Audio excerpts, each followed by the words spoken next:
Bem, depois de uma semana de pausa em nossos estudos, nós vamos continuar hoje e ainda vamos ver o Livro dos Espíritos, porque ora recorremos ao Livro dos Espíritos, ora à Gênese, ora ao Livro dos Médiuns e outras obras, mas aqui no capítulo 3, Criação, nós temos aqui formação dos mundos.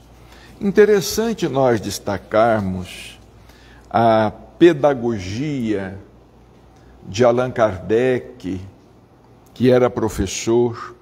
Aqui no livro primeiro, ele trata das causas primárias. Então ele começa perguntando sobre Deus, a existência do Criador, Deus e o infinito, provas da existência de Deus, atributos da divindade, fala em passant sobre o panteísmo, uma das diversas doutrinas filosóficas existentes para explicar a existência de Deus. No capítulo 2, ele fala sobre elementos gerais do universo, conhecimento do princípio das coisas, espírito e matéria, propriedades da matéria, espaço universal. Agora, temos que levar em conta que os espíritos responderam o que responderam de acordo com as possibilidades do século XIX, porque a doutrina foi codificada em meados do século XIX. A ciência estava começando a sair do lugar comum, digamos assim. Estava começando a evoluir. E os espíritos tinham que responder às perguntas formuladas por Kardec de acordo com o nosso entendimento, de acordo com a nossa possibilidade de entendimento. Aqui no capítulo 3, ele aborda o assunto criação, formação dos mundos. Depois de Deus, Espírito, matéria, formação dos mundos. E ele escreve o texto inicial. O universo compreende a infinidade dos mundos que vemos e dos que não vemos. Os mundos que vemos, nós nem saberíamos dizer se 1% dos que existem, mas compreende a infinidade dos mundos que vemos e dos que não vemos. Precisamos levar em conta os universos espirituais. Eles estão entre os que não vemos. Todos os dias a ciência descobre novas estrelas, novos sóis, novos mundos, asteroides, cometas, satélites. Todos os dias a ciência está efetuando novas descobertas. Todos os seres animados e inanimados, todos os astros que se movem no espaço, assim como os fluidos que o preenchem. Ou seja, aquele espaço aparentemente vazio. Porque aqui na última pergunta do capítulo anterior, o vazio absoluto existe em alguma parte do espaço universal? Não, nada é vazio.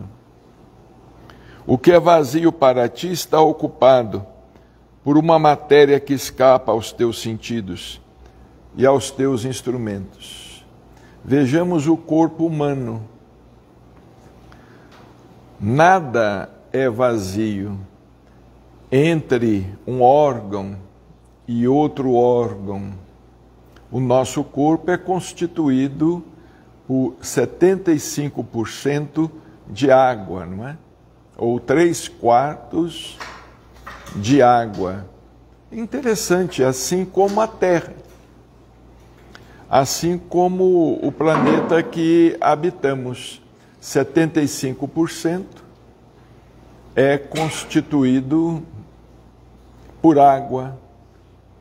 Tanto é assim que um compositor da música popular brasileira já escreveu que a Terra deveria ter o nome Planeta Água, porque realmente 75% de água, e não somente sobre a superfície. Temos água também no interior da Terra. Como também temos espaços nos oceanos, o Dr. Inácio nos fala a respeito. Temos espaços nos oceanos, na profundidade dos oceanos, espaços que não são ocupados por água e que podem ser ocupados por moradores, por habitantes, talvez sejam ou talvez venham ainda a ser. Em seguida, Kardec perguntou: o universo foi criado ou existe de toda a eternidade como Deus? A resposta é racional. Ele não pode, sem dúvida, ter sido feito por si mesmo. A existência de um Criador é uma imposição da lógica dedutiva. Não existe nada sem a existência de um artífice, de um Criador. Tudo que está aqui nesta sala é devido à inteligência e à habilidade de um Criador. O universo não poderia ter se feito por si mesmo, ainda mais dentro dessa ordem que observamos, dentro dessa harmonia que observamos. Porque, em verdade, o caos é simplesmente uma palavra. O caos não existe. O caos seria a desarmonia, o desarranjo, a confusão. A própria ciência hoje já diz que existe ordem no caos. Inclusive no caos existe ordem. E se existisse de toda a eternidade como Deus, não poderia ser obra de Deus. Então, o universo foi criado. A razão nos diz que o universo não poderia fazer-se por si mesmo e que, não podendo ser obra do acaso, deve ser obra de Deus. Agora, vamos dar a Deus o nome, a terminologia que desejarmos, não é?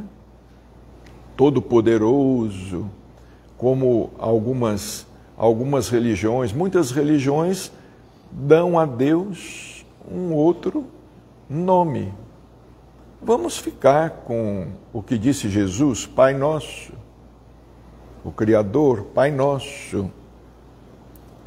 Agora, como criou Deus o universo? Quis saber Kardec, perguntou aos espíritos. Nós temos que levar em conta também que as informações dos espíritos que entraram em contato com Kardec também eram informações limitadas. Mesmo os espíritos que entraram em contato com Kardec, eles não sabiam tudo e ainda não sabem tudo. Nós não sabemos tudo. A ciência não sabe tudo. Sobre a Terra, ninguém sabe tudo. Apenas Jesus. Nós podemos dizer que apenas Jesus sabia tudo, ou sabia quase tudo. Não podemos nem dizer que ele sabia tudo, porque saber tudo significa igualar-se a Deus. Significa nivelar-se a Deus. O único que tudo sabe é Deus. Agora, evidentemente, sobre a terra, Jesus sabia quanto se podia saber, não é?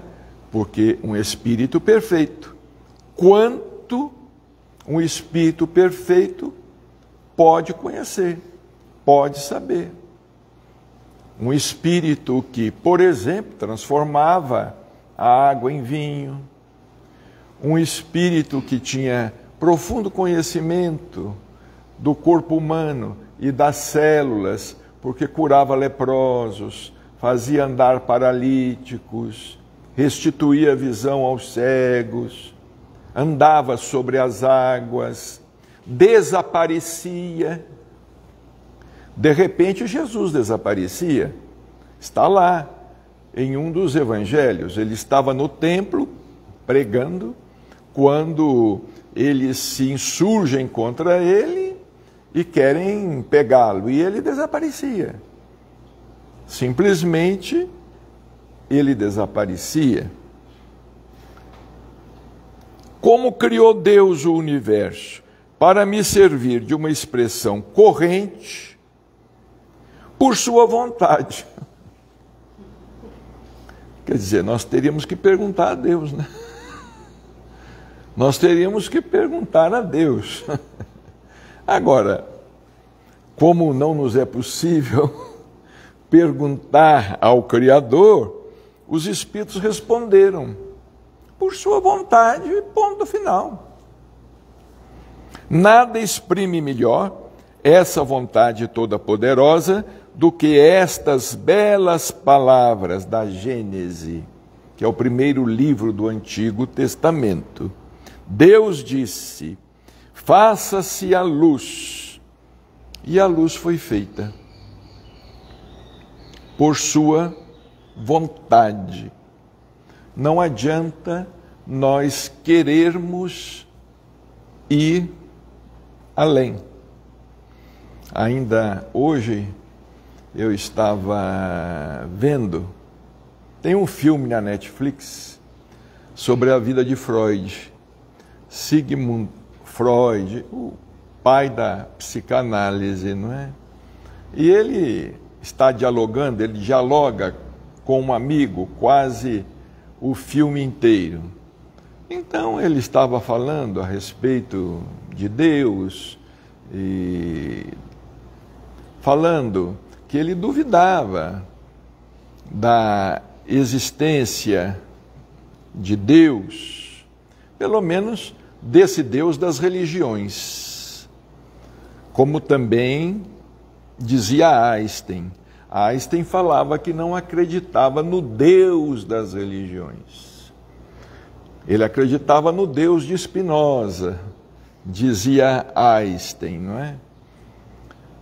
E Freud, ele mostra a esse amigo com o qual ele está dialogando um retrato, uma fotografia de sua esposa com o marido e o netinho. E todos haviam partido. O netinho partiu muito cedo. Aí ele disse assim, que Deus é esse que permite a uma criança ter uma doença incurável? Então, naquele momento, nós ficamos pensando no que fala André Luiz no livro No Mundo Maior, que Freud ele se aproximou muito, mas faltou a ele o conhecimento da reencarnação. Faltava a ele o conhecimento da reencarnação. Porque sempre houve assim muito preconceito dos ocidentais com os orientais. Os ocidentais se julgando superiores aos orientais. Os orientais primitivos, fanáticos. Os ocidentais cientistas, evoluídos. E o Ocidente sempre hesitou em aceitar a tese da reencarnação, porque ela partia do Oriente. Ela vinha do Oriente, das filosofias orientais mais antigas. Podemos conhecer o modo de formação dos mundos? Este assunto aqui é um assunto que Kardec ele vai ter oportunidade de desenvolver no livro A Gênese. Provavelmente, na próxima semana, nós vamos recorrer para ver este assunto com maiores detalhes. Vamos recorrer ao livro A Gênese. Podemos conhecer o modo de formação dos mundos? Tudo o que se pode dizer e que podeis compreender. É importante nós atentarmos. Tudo que se pode dizer e que podeis compreender é que os mundos se formam pela condensação da matéria espalhada no espaço. Então a Terra, um dia, já foi um átomo. E pela agregação, pela chamada força centrípeta, porque em física se fala em força centrípeta e em força centrífuga. Força centrífuga é uma força de dissociação. A desencarnação é um fenômeno de força centrífuga, porque o corpo se desfaz. A reencarnação é um fenômeno de força centrípeta, porque as células se juntam, atraídas por uma força. Então, tudo que se pode dizer é isso, que os mundos se formam pela condensação da matéria espalhada no espaço. E neste exato momento, nós temos forças centrípetas atuando sobre os átomos, como também temos forças centrífugas. Por isso é que nós temos mundos se formando, sempre novos mundos se formando, novas estrelas, assim como também temos mundos que estão morrendo.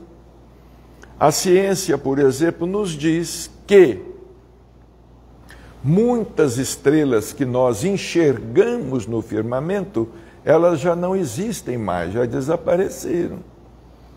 Nós estamos enxergando a luz que está viajando, a sua luz, o seu reflexo, que está viajando pelo espaço. Agora vejamos, a velocidade da luz é algo estonteante. Daí nós pudermos imaginar o tamanho, né? Ou tentar imaginar o tamanho disso tudo. Estrelas que já morreram, no entanto, a luz viajando pelo espaço ainda nos sensibiliza. Então, na verdade, nós estamos vendo o passado. Na verdade, nós estamos enxergando o passado. Quando nós olhamos para o alto, muito do que nós enxergamos é o passado. E pode ser até que muito do que enxergamos seja o futuro, não é? Porque passado, presente e futuro coexistem. É como diz o doutor Inácio, né? O presente é apenas um hífen, como se fosse um hífen ligando as sílabas ou ligando as letras de uma palavra. como se fosse apenas um hífen, né? Vamos citar aqui um exemplo. Amar-se. Amar-se é uma palavra unida por um hífen. Amar, hífen, se. Não é? Então o presente é apenas um ponto de ligação entre o passado e o futuro. Não é? Nós temos, doutor Inácio fala, nós temos muito mais passado do que presente. Neste sentido, nós temos muito mais passado do que presente, porque o presente está passando agora, já é passado. O presente o presente que dissemos já é passado, não é? E nós estamos aqui em direção ao futuro. Aí Kardec pergunta, os cometas seriam, como agora se pensa, um começo de condensação da matéria, mundos em vias de formação? Os cometas, não é? Que de vez em quando, de séculos, né? Um século, eles riscam o céu, né? Um dos mais famosos, o cometa Halley, não é? Esses cometas, eles seriam mundos em vias de formação? Isso está certo. Os espíritos disseram. Absurdo, porém, é acreditar-se na sua influência, como se acreditava no passado. É um mau agouro, não é? É um mau agouro. Nós, até hoje, né, seres humanos, nós somos muito supersticiosos, né? Nós somos muito supersticiosos, ainda evitamos passar debaixo de uma escada, evitamos muita coisa assim, não gostamos do número 13, não é? Já não é o caso do Zagalo, porque para Zagalo o número 13 era o número da sorte. Então, o que para alguns, não é? Não é o número da sorte, para outros pode ser, não é? Mas nós somos assim muito supersticiosos ainda com as coisas, muita superstição. Isso vem do passado, né? Quero dizer, a influência que vulgarmente lhe atribuem, porque todos os corpos celestes têm a sua parte de influência em certos fenômenos físicos. Fenômenos físicos, mas não fenômenos morais. Todos os corpos celestes. Por exemplo, a Lua influencia. Nós sabemos que a Lua influencia as marés, a formação das marés, etc. Não é? A Lua influencia até na reprodução vegetal. Nós sabemos que exerce uma influência física. Trata-se de uma influência física, mas não de uma influência moral. Por exemplo, signos, os chamados signos, né? Muitos gostam de ler o horóscopo e tudo mais, não é? Não são signos que nos fazem, somos nós. Somos nós que fazemos, vamos dizer assim, o que o signo, ou interpretamos ao nosso modo, ou a nossa maneira. Isso não quer dizer, né? Os astros, eles podem nos influenciar também fisicamente. Por exemplo, nós somos influenciados pelo calor, nós somos influenciados pela chuva. Esses fenômenos atmosféricos também nos influenciam. E nos influenciando fisicamente, não deixam de ter uma certa influência em nossa psicologia. Agora, por exemplo, nesta época das queimadas, é um fenômeno físico, mas nós sentimos emocionalmente. Emocionalmente, nós sentimos, mas nós temos uma capacidade de nos sobrepor a isto. Nós podemos nos sobrepor a essas influências. O Espírito tem essa capacidade.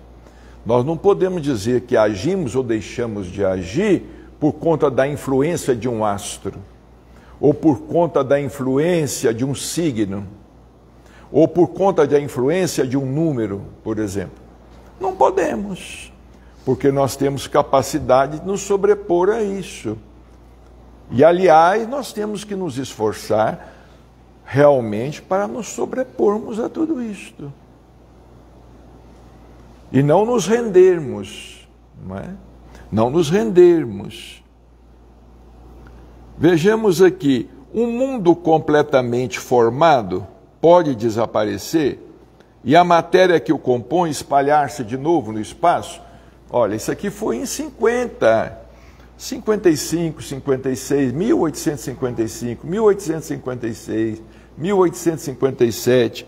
Os espíritos responderam: sim, Deus renova os mundos, como renova os seres vivos. Há uma renovação.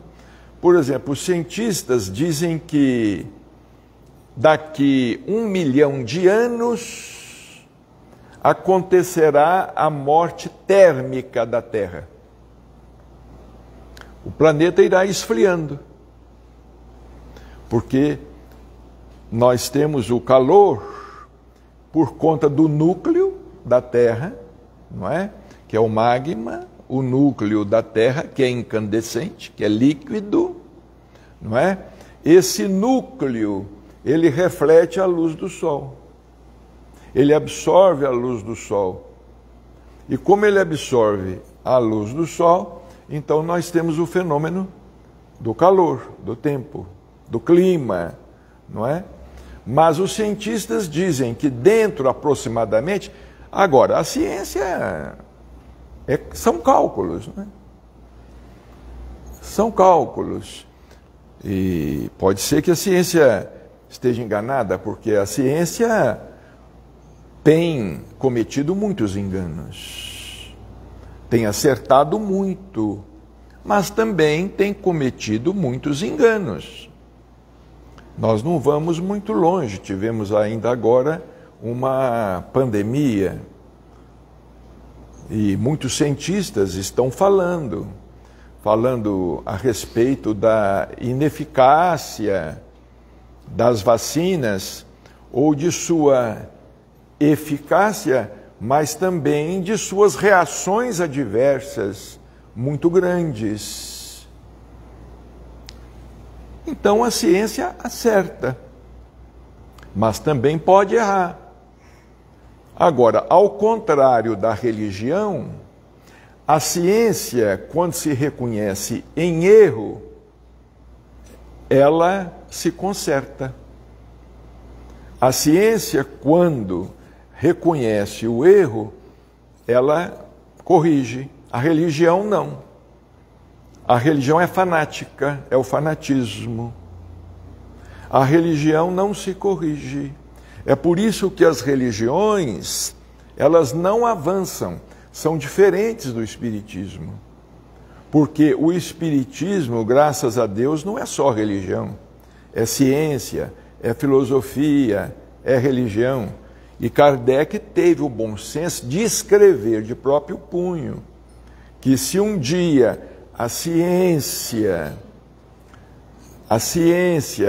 detectasse que a doutrina está em erro em determinado ponto, a doutrina se corrigiria. A doutrina se corrigiria naquele ponto e continuaria. Porque nós também não podemos ter a pretensão de ter uma doutrina perfeita. Nós não podemos ter essa pretensão de termos uma doutrina perfeita, não é? uma doutrina perfeita, ela teria que nos ser entregue por espíritos perfeitos. Mas nós não temos nem cabeça para isso. Nós não temos nem cabeça para entender algo que fosse extremamente perfeito. Então, nós observamos a ciência, não é? E sabemos também que a ciência também se corrompe, porque é a criatura humana, é o homem. O homem de ciência, ele se corrompe por conta de sua humanidade. O homem de religião se corrompe por conta de sua humanidade. O homem de filosofia se corrompe por conta de sua humanidade. Não é? Então, podemos conhecer a duração de formação dos mundos, da Terra, por exemplo? Nada te posso dizer, porque somente o Criador o sabe. Mas hoje a ciência efetua cálculos, não é? E a ciência fala que a Terra, ela existe há 4 bilhões e 500 milhões de anos aproximadamente. Como também afirma que o universo existe há 13 bilhões e 500 milhões de anos. Alguns chegam a dizer que o universo existe há 15 bilhões de anos. São estimativas. São estimativas. Essas estimativas, certamente elas serão corrigidas. Elas todas haverão de ser corrigidas. Nós estávamos aqui lendo a respeito dos cometas e no livro A Gênese há uma colocação que nós vamos ver na semana que vem, uma colocação muito interessante a respeito dos cometas, porque a vida veio do espaço para a Terra, porque a Terra era uma bola de fogo.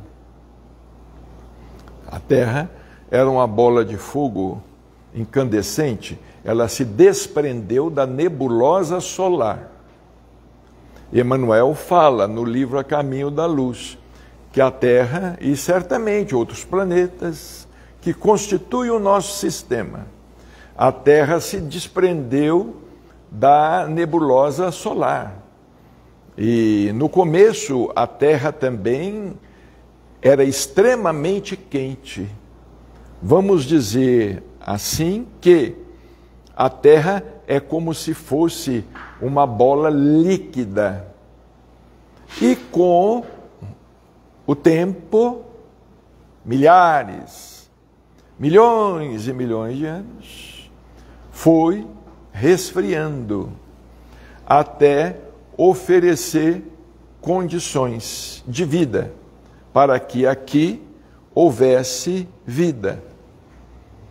Agora, Kardec fala no livro A Gênese que os cometas, eles desempenharam uma função muito importante no começo, porque quando a Terra estava em formação, estava se adequando, a Terra era constantemente bombardeada por corpos celestes, por cometas. Esses cometas viajavam pelo espaço, recolhiam os princípios de vida existentes no espaço e, como se fossem um espermatozoide fecundando um óvulo, caíam sobre a Terra e fecundavam a Terra, traziam a vida do espaço. É muito interessante a similitude entre os fenômenos, porque, na verdade, o espermatozoide, ele leva o DNA, ele leva as informações genéticas, ele fecunda o óvulo, um só, ele fecunda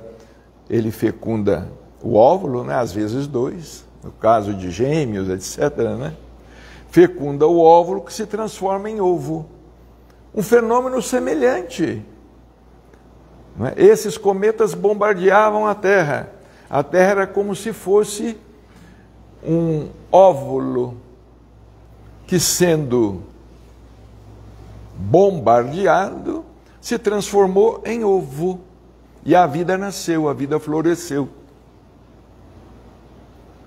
Emmanuel, no livro A Caminho da Luz, ele descreve, em síntese, logo nos primeiros capítulos, ele descreve de uma maneira maravilhosa. É um livro maravilhoso, o livro A Caminho da Luz. Ele foi recebido em 2 meses apenas. Se nós olharmos lá, no início do livro, tem as datas em que aquele livro foi psicografado. Ele foi recebido em 2 meses. Vejamos como a psicografia com Chico Xavier era rápida, era veloz, não é? E lá no livro A Caminho da Luz, em síntese, há uma descrição muito bonita. Em seguida, nós temos a questão da formação dos seres vivos. Como é que os seres vivos foram formados? Não é? Formação dos mundos, formação dos seres vivos. Daí nós inferimos que a Terra não tem lógica, não existe lógica nenhuma na afirmação de que a Terra é o único planeta que contém vida. Porque nós temos milhões e milhões e milhões. Dizem os cientistas que pelo menos 100 milhões em que a possibilidade de vida existe. Agora, é uma coisa muito complexa, porque o homem não consegue sair da Terra. Nós não conseguimos sair da Terra, não é? Essa questão de mandar um satélite, de mandar uma nave espacial, isso é coisa ainda deixa muito a desejar. Deixa muito a desejar. Quando o homem foi à Lua e pisou a Lua pela primeira vez, mal conseguia respirar e andar na Lua, que é o nosso satélite aqui mais próximo, não é? 49 vezes menor do que a Terra. E a Lua teria se desprendido da Terra. É um satélite da Terra, teria se desprendido da própria Terra, dessa própria bola de fogo, não é? Então, essas naves espaciais que temos, não é? A NASA, por exemplo, é um esforço extraordinário, mas é como vamos o que nós podemos comparar? Um velocípede, é como se fosse um velocípede, né? Ou um carrinho de rolemã no universo, não é? E manda nave espacial, sondas espaciais, fotografar Marte, e etc, etc. Na verdade, nós somos prisioneiros. Nós somos prisioneiros, nós estamos presos à Terra pela lei da gravidade. Não é? A lei da gravidade nos prende à Terra. E nós somos espíritos realmente degradados em todos os sentidos. Não é? Quer dizer, o homem domina bem o espaço aéreo que diz respeito ao planeta, os aviões, as aeronaves, não é? Agora até o carro voador, não é? Até o carro voador já está se tornando uma realidade, mas explorar o universo, isso é outra coisa. Explorar, nós não conseguimos ir nem à Lua direito. Não conseguimos ir nem à Lua direito, então Isso vai demorar muito tempo, nós vamos ter que reencarnar muito aqui mesmo, com a graça do Senhor.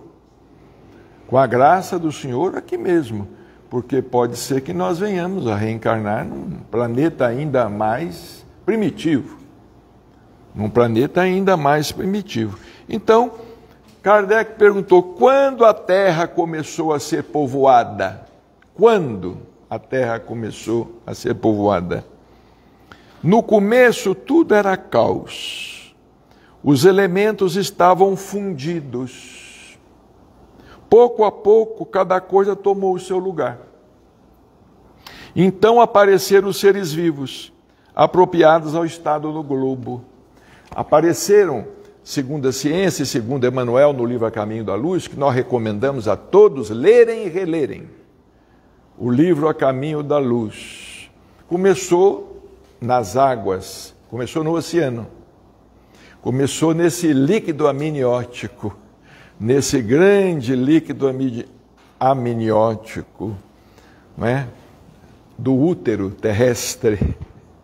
Começou nos oceanos, a vida começou lá. No livro A Caminho da Luz, Emmanuel fala que quando a Terra ofereceu condições, os engenheiros siderais, os co-criadores em plano maior, fizeram com que uma substância gelatinosa pousasse nas águas tépidas dos oceanos. E essa substância gelatinosa era o protoplasma. Era o protoplasma. Ali começava, então, o berço celular. O berço das células. Então, começou no oceano, na água. Começou na água. Depois da água, veio para a terra. Da água veio para a terra, quando a terra já oferecia condições, principalmente de alimento. Árvores, já vegetação, árvores, não é? Aí então veio para a terra, mas começou no oceano. Como nós também, não é? Nós vivemos dentro de uma bolsa d'água. Na hora do parto, a bolsa estoura. E a criança nasce, não é? No começo tudo era caos. Os elementos estavam fundidos. Pouco a pouco, cada coisa tomou o seu lugar. Então a gente percebe que a Terra também é um planeta em evolução. A Terra é um organismo vivo.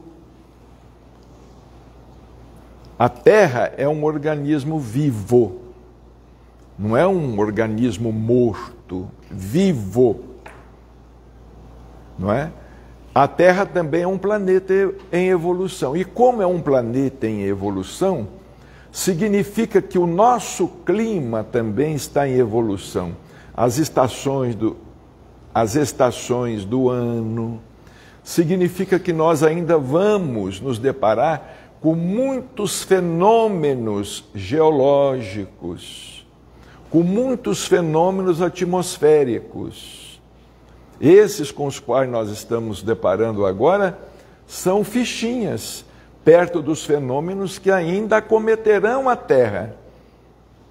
Porque quando a Terra deixar de ser um mundo de provas e expiações e passar a ser um mundo de regeneração, não será apenas com os habitantes, mas com a natureza também.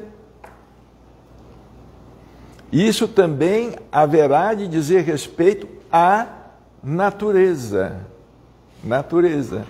O Dr. Inácio, por exemplo, num dos livros dele, ele fala que nos mundos superiores não existem répteis, não existem insetos, insetos nocivos à saúde. Não existem répteis, não existem, vamos dizer, animais predadores. Isso é próprio de um mundo que há pouco era primitivo. A Terra foi dominada durante milhões de anos pelos dinossauros, não é? E hoje a Terra ainda, vejamos bem, nós estamos aí todos sujeitos à picada de um mosquito.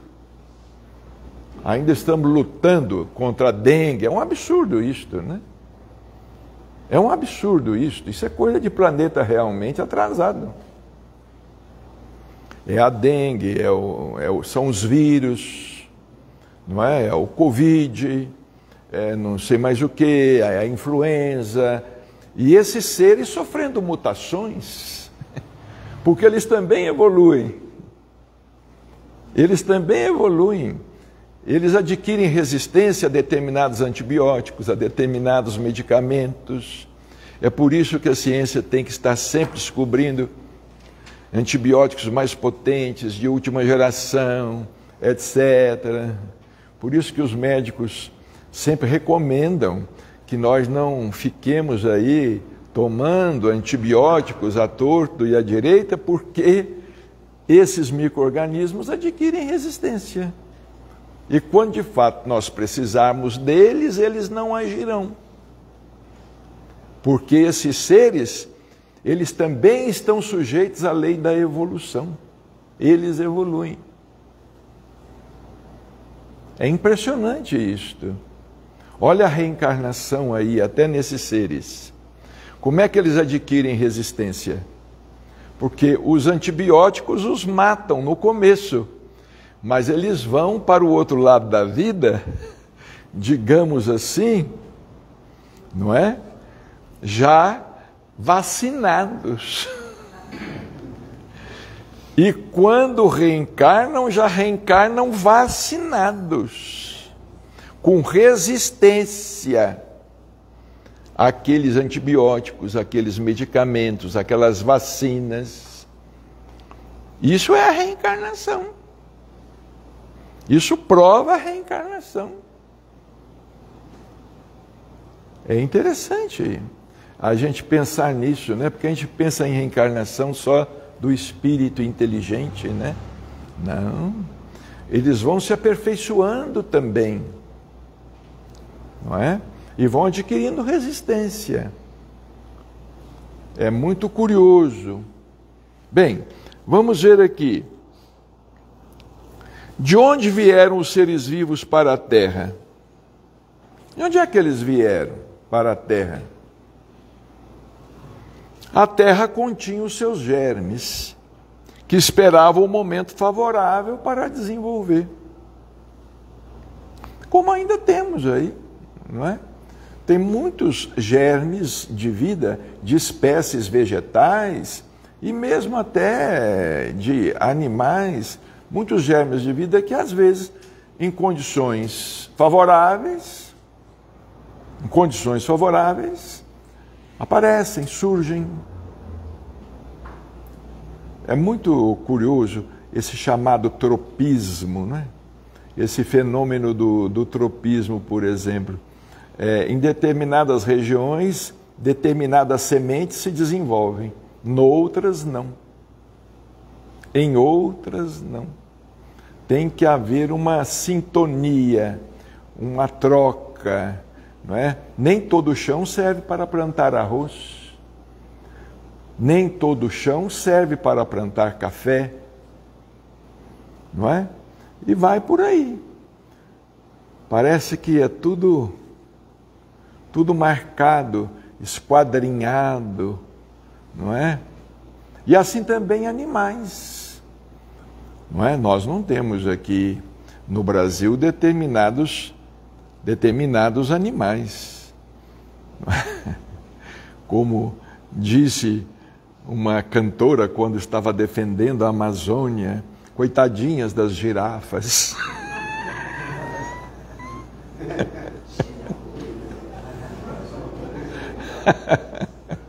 Ela falou, coitadinhas das girafas. Isso virou um meme, né? A terra continha os seus germes, que esperavam o momento favorável para se desenvolver.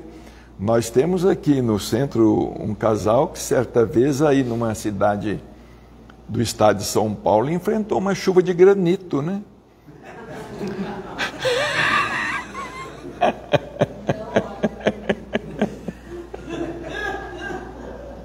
Eu não sei onde é que vocês estavam.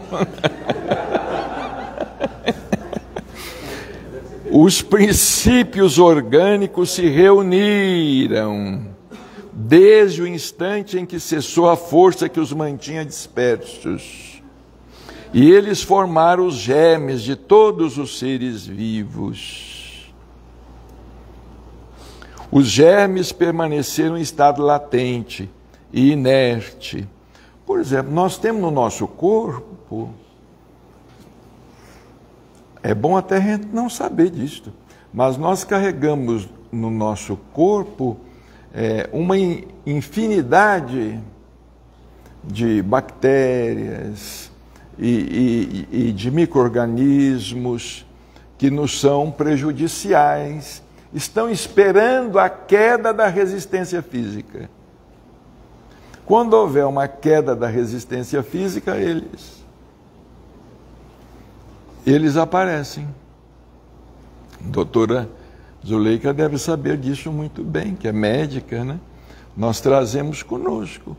Quando a resistência física cai, decresce, além de facilitar o contágio, não é? Em nós mesmos nós trazemos muita coisa, não é? Então aqui, olha, todos os seres vivos, os germes permaneceram em estado latente e inerte, como a crisálida e as sementes das plantas, até o momento propício à eclosão de cada espécie. Hoje eles estão aí desenterrando cidades, a arqueologia, e descobrem sementes de não sei quantos mil anos atrás, não sei de quantos séculos atrás. Essas sementes que estavam lá, fechadas, encerradas, guardadas, soterradas, elas voltaram, muitas delas, a germinar. Depois de séculos e séculos, elas foram cultivadas, germinaram. Não sabemos se foram adiante, mas pelo menos germinaram. Quer dizer, não estavam mortas, completamente mortas. Então os seres de cada espécie se reuniram e multiplicaram. E se multiplicaram. Então, é o que os Espíritos estão nos dizendo, de acordo com a nossa capacidade de entender as coisas. Agora, nós estamos em cima da hora. Na semana que vem, nós vamos ver se nos lembramos de trazer o livro A Gênese e o livro A Caminho da Luz, para nos dar mais subsídios e nós entendermos mais detalhadamente muita coisa que está aqui no estudo de hoje, não é? E para encerrar, como sempre, nós vamos pedir o Sérgio para cantar, né, Sérgio?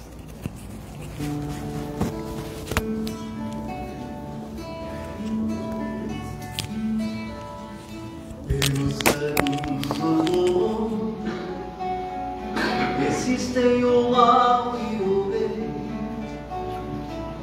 ajude sempre a quem possa, não olhe come a quem, entre verdades e mentiras, você precisa vencer, pague com amor toda a ira, endereçada a você. Faço assim e vivo sempre a cantar. Laia, laia, laia. Um sorriso cabe em qualquer lugar. Laia, laia, laia. Faço assim e vivo sempre a cantar.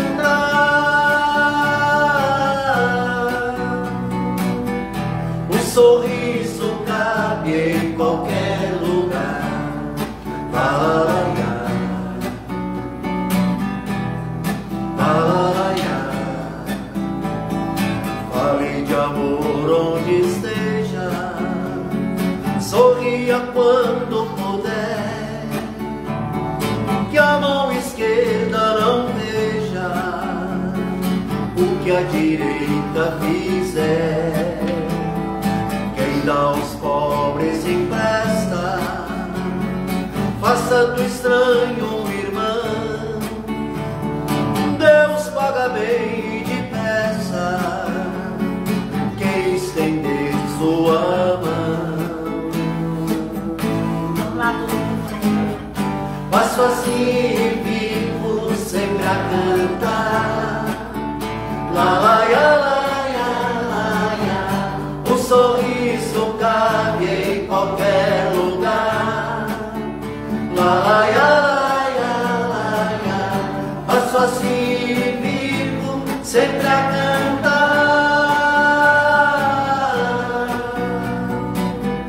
o sorriso cabe em qualquer lugar, lá, lá, lá.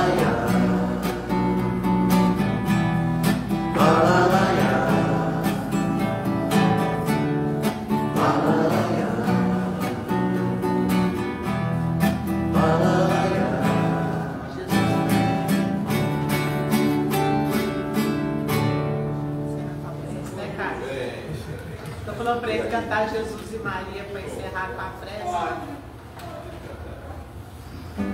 É lindo ele cantando sozinho.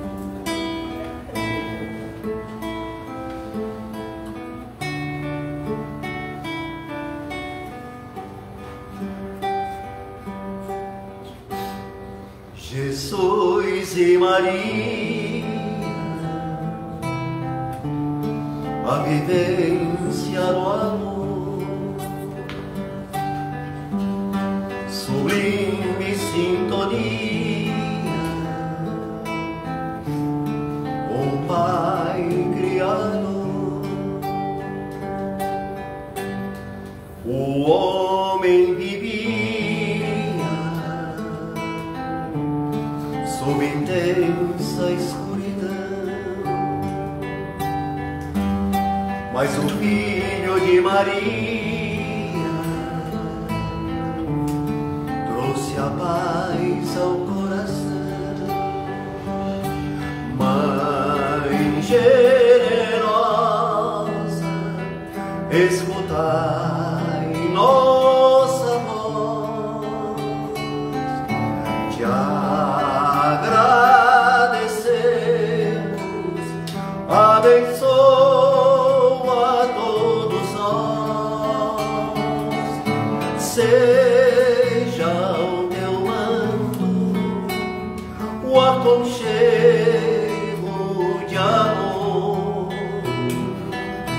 Mãe de Jesus, nosso Mestre, Senhor, Jesus e Maria,